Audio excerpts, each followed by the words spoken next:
तो government parliament form of government, तो लोग आवाज़ भी नहीं उठाते, कहीं एट्रोसिटी होते तो आवाज़ भी नहीं उठाते ना। वो उत्तर प्रदेश के अंदर जो है एक दलित को का मर्डर कर दिया, उसके लिए लगाते बाबा साहब के जितने भी जो नंबर एक खत्म करना पड़ेगा, स्वामी पेरियार को पढ़ना पड़ेगा। और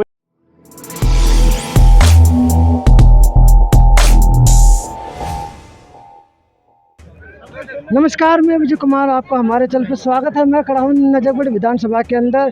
बहुजन समाज का बाबा साहब डॉक्टर भीमराव अम्बेडकर का 133वां जन्मदिन जो है नजफगढ़ के अंदर मनाएगा। 134वां जन्मदिन नजफगढ़ के अंदर मनाएगा, जहाँ पे बहुजन समाज के तमाम शिक्षक, यूनिवर्सिटी से जो टीचर्स हैं और स्कूल से जो टीचर्स हैं, तमाम यहाँ पे मौजूद थे। बुद्धिजीवी मौजूद थे, ज्ञान देने वाले लोग मौजूद थे, शिक्षा देने वाले लोग मौजूद थे, विचार देने वाले लोग मौजूद थे, और तमाम वे लोग मौजूद थे जो बाबा साहब को, अम्बेडकर के विचारों को फॉलो करते हैं, उनकी बातों को मानते हैं, उनको स्टडी किया, उनके संविधान को माना, पढ़े लिखे, और आज इस मुकाम पे हासिल हुए कि आज बाबा साहब की जयंती मना रहे। तो उन्हीं से बात करते सर, आज के दिन 134वां जन्मदिन के दिन बाबा साहब अम्बेडकर की जयंती पे क्या कहना चाहोगे?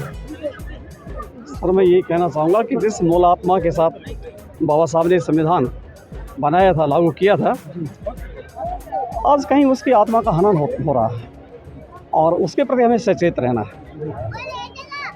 जो government parliament form of government है, और जो एक फेडरल स्ट्रक्चर हमारा मूल ढांचा है, उस मूल ढांचे पर प्रहार किया जा रहा है, शिक्षा को ख़त्म किया जा रहा है, आम आदमी के हक छीने जा रहे हैं।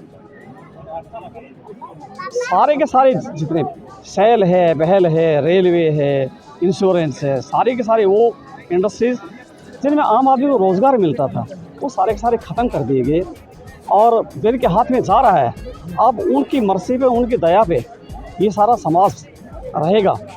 तो लोकतंत्र में जो हमारा वेलफेयर स्टेट था, हमने कल्याणकारी राज्य की स्थापना की थी कि हर एक व्यक्ति के पेट की चिंता राज्य को होगी, उसकी शिक्षा की चिंता राज्य को होगी, उसके इंश्योरेंस की राज्य को चिंता होगी, और उसकी नौकरी की चिंता होगी। कोई यूँ विकसित देश नहीं हो जाते। जो विकसित देश है, वहाँ तो बच्चा जब गर्भ में आता है तब से इंश्योर होकर के और आखिरी सांस तक वो इंश्योर्ड रहता है। लेकिन यहाँ इस प्रकार की जो एक विकसित जो देश बन रहा था, उससे पहले ही वो सारे के सारे हक हकूक़ छीन लिए गए इस बहाने या उस बहाने। तो इस बारे में हम सब लोगों को सचेत रहना है, संविधान को हम लोगों को बचाना है, और संविधान की जो मूल आत्मा है, हम नहीं चाहते कि उसका हनन हो। और यही नहीं, इस बात से पूरा विश्व आहत है कि दुनिया में जो सबसे बड़ा राजनीति का सुंदर मैप दिया था, कैसे शासन हम चला सकते हैं, उस संविधान पर जब किसी प्रकार का भी कोई चोट पड़ती है, कोई आहत होता है, कोई आघात होता है, तो पूरा विश्व आहत महसूस करता है। ऐसा देखा जा रहा है। तो हम चाहते हैं कि संविधान को ठीक ढंग से लागू किया जाए, संविधान बना रहना चाहिए, संविधान के विपरीत सोचना भी लोकतंत्र को ख़त्म करना है। और हमने देश की आज़ादी यूँ ही नहीं लड़ी थी, हमने राजनीतिक लड़ाई लड़ी थी, लेकिन उस राजनीतिक लड़ाई की मानी ये नहीं था, हमने आदमी की खुशहाली के लिए लड़ाई लड़ी। जिस प्रकार से मैंने कहा था कि सरदार भगत सिंह सोचते थे कि मरना है हमें, हम नौजवान हैं, एक के बाद एक के सिर कटेंगे, 1000 कटेंगे, लाख कटेंगे, लेकिन देश तो आज़ाद होगा। लेकिन चिंता हमारी ये है कि उस स्वतंत्र राष्ट्र में क्या आम आदमी खुशहाल रह पाएगा, या गोरे अंग्रेज़ों की जगह काले अंग्रेज़ काबिज हो जाएंगे। और बाबा साहब के साथ उनकी बहुत बड़ी सहमति थी, और अगर और उनको समय मिलता तो डॉक्टर अम्बेडकर के साथ मिलकर के वो काम करते, ऐसी चिंता उन्होंने जाहिर की है बाकायदा। तो मैं चाहता हूँ कि इस देश के संविधान की पहले रक्षा हो, इस देश का लोकतांत्रिक ढांचा बना रहे, इस पर किसी प्रकार का कोई आघात होता तो हर नागरिक का ये कर्तव्य है, उसमें इतनी सिविक सेंस हो कि वो तेरे तन मन पर आहत हो रहा है, तेरे मन पर आघात हो रहा है। हम एक बहुजन समाज के प्रोग्राम में गया था कुछ दिन पहले, जो अम्बेडकर की जयंती मना रहे थे, इसमें मनुवादी लोग थे, आए हुए थे। तो उनका एक कहना ये था कि बाबा साहब अम्बेडकर चाहते थे कि प्राइवेटाइजेशन हो, ठेकेदारी प्रथा बढ़े। उन्होंने कहा था एक अम्बेडकर जयंती के समारोह में, कुछ दिन पहले की बात है। आप क्या देखते हैं? इस प्रकार के आदमियों ने कहीं भी डॉक्टर अम्बेडकर को पढ़ा नहीं है। वो कुछ बातें व्हाट्सएप यूनिवर्सिटी पे पढ़ लेते हैं, आपस में डिस्कस कर लेते हैं, एक भ्रांति फैलाते हैं, एक मिसकंसेप्शन और एक ऐसा नैरेटिव वो घड़ लेते हैं कि संविधान को जो चोट पहुंचाता हो और आम आदमी के हक का हनन होता हो। ऐसा कहीं भी नहीं है, कुछ भी नहीं है। वो बता दें साफ साफ कि हमने वहाँ पढ़ा है, मैंने बाबा साहब के 40 वॉल्यूम्स पढ़े हैं, ठीक है। वो कहीं भी किसी भी पन्ने पर बता दे वो तो नेगेटिव बना रहे हैं ना, ताकि लोग जो है ब्राह्मणवाद की तरफ हाँ, जाए। तो हमें इस बारे में जागरूक रहना होगा कि जब भी इस प्रकार की कोई बात आएगी तो हम उनको जवाब देंगे। तो लोग आवाज़ भी नहीं उठाते, कहीं एट्रोसिटी होते तो आवाज़ भी नहीं उठाते ना, क्यों डरे हुए, एक समझ नहीं आ रहा कि ये बहुत दिनों की दास्तां रही है और कुछ आदमी जो है रोजी रोटी में मस्त हो जाते हैं, है ना। वो समझते नहीं कि जिस प्रकार से बाबा साहब ने चाहा था कि पढ़ने लिखने के बाद हम इस समाज की रक्षा करेंगे, इस लोकतंत्र की रक्षा करेंगे, एक दूसरे को आगे बढ़ाएंगे, उस भावना के साथ हम आगे नहीं बढ़ पाए। निश्चित रूप से हमारे पार्ट में बड़ी कमी है। क्योंकि सर मैंने देखा बहुजनों की जो याददाश्त है ना, सब एक दिन तक याद रहते, अगले दिन भूल जाते। अगर आज अत्याचार होता ना तो अगले दिन को छोड़ देकर भूल गए। जी, अब हम यही कहने वाले थे कि ये वर्ष में 2 जयंती और पुण्यतिथि मनाना ये कोई काम नहीं है। बात ये कि हर महीने शिविर लगें, हर महीने हम बैठे और चिंतन शिविर हों हमारे कि हमें आगे क्या करना है। शिक्षा के बारे में सोचना है, स्वास्थ्य के बारे में सोचना है और आम आदमी के बारे में सोचना है। हम आपस में सारे इकट्ठे कैसे हों, कहीं है मन मुटाव तो उसको दूर कैसे किया जा सके। जो बच्चे पढ़ नहीं पा रहे उन बच्चों की जाने हम कि उनकी क्या कठिनाइयाँ हैं और उन कठिनाइयों को हम दूर करें। अगर हम सक्षम हैं तो हम यही चाहते हैं कि हम बैठे, वर्ष भर बैठे। तो सर आप कुछ बताओगे समाज को लेकर? हाँ जी, एक शब्द, 2 शब्द। आज बाबा साहब का हमने 134वां जन्मदिन यहाँ मनाया है। इसमें बाबा साहब के विषय में लोगों ने अपने अपने विचार व्यक्त किए हैं और भाई साहब ने भी बहुत अच्छी बातें बताई हैं। उनका हमें अपने जीवन में, और ये जो यहाँ पे दर्शक लोग थे, जब तक ये अनुपालन नहीं करेंगे, बाबा साहब की शिक्षाओं को नहीं मतलब ग्रहण करेंगे, स्वीकार करेंगे, तब तक तो पीछे जो चलता आ रहा था वैसे चलता रहेगा। और जैसे आप कह रहे हैं एट्रोसिटी वगैरह हैं, ये तो ऐसे ही बढ़ती रहेंगी। हमें खुद सचेत होना पड़ेगा, संविधान के बारे में जानना पड़ेगा। संविधान ने हमें बहुत मतलब इतनी वो सुरक्षा प्रदान की है और उनको हम जानते नहीं हैं, इसीलिए हम एट्रोसिटी का शिकार भी होते हैं। उनको पढ़ते नहीं है तो ये ऐसा हो रहा है। इसलिए आप कुछ बताओ इसे कैसे रोका जा सकता है? इसको छोड़ सर, हम बाबा साहब की जीवन दर्शन को लोगों तक पहुंचाना चाहते हैं और उसके लिए साहित्य के माध्यम से हमने प्रयास किया है। एक संस्था भी हमने बनाई है, परिवर्तनकारी साहित्य मंच, जिसके अध्यक्ष जो है डॉक्टर साहब हैं, और हम उसके माध्यम से, साहित्य के माध्यम से, कविताओं के माध्यम से, कहानियों के माध्यम से और माध्यम से, और उसके लिए लगाते हैं बाबा साहब के जितने भी जो ग्राफिक हैं, जो उनकी जीवन के ऊपर लिखा हुआ है, जिन भी राइटर्स ने, उन सबको पढ़ कर के जो असली बात है उनसे लोगों को अवगत करना हमारा उद्देश्य है।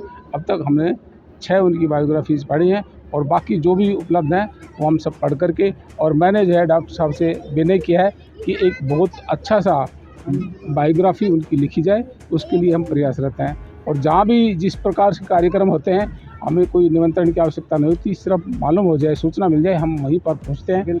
आज भी वो व्यस्त कार्यक्रम था, उसके बावजूद भी क्योंकि आना था तो हम यहाँ पर आए और यहाँ कार्यक्रम देख करके बड़े खुश हुए कि लोगों के अंदर, हमारे लोगों के अंदर जागृति आ रही है, लेकिन उस जागृति को और आगे बढ़ाना है।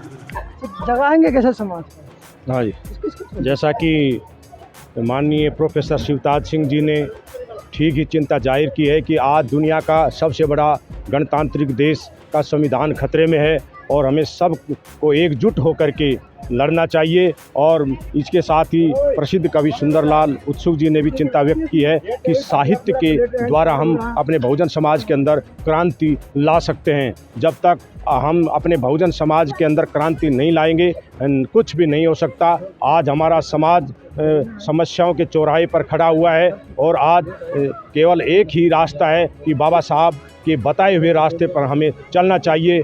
और हम सभी को एकाग्रचित होकर के सभी संगठनों को, पूरे भारत के संगठनों को इस समय एक हो जाना चाहिए और एक दिशा में लड़ाई लड़नी चाहिए। वरना आज मनवादी जो ताकतें हैं चारों तरफ से पैर पसार रही है और वो दिन दूर नहीं, एक दिन ये संविधान की आत्मा को, संविधान के ढांचे को पूरी तरह से बदल कर रख देंगे। और समता, स्वतंत्रता और बंधुत्व का जो भाव है, बाबा साहब ने जो सपना देखा था भारतीयों के लिए, उनका सपना अधूरा रह जाएगा। जाएगा। आज नजफगढ़ के अंदर जो है डॉक्टर अंबेडकर अनुसूचित जाति कल्याण संघ द्वारा ये जयंती मनाई गई और बाबा साहब के प्रति सच्ची श्रद्धांजलि तभी होगी जब हम समता, स्वतंत्रता और बंधुत्व के जो मूल मंत्र जो बाबा साहब ने दिया था उसको आधार मान करके आगे बढ़ेंगे, तभी एकजुटता होगी। वरना तो आप देख पा रहे हैं मनवादी ताकतें हैं चारों तरफ से जो है कितना प्रहार कर रही हैं कि हमारे लोगों पर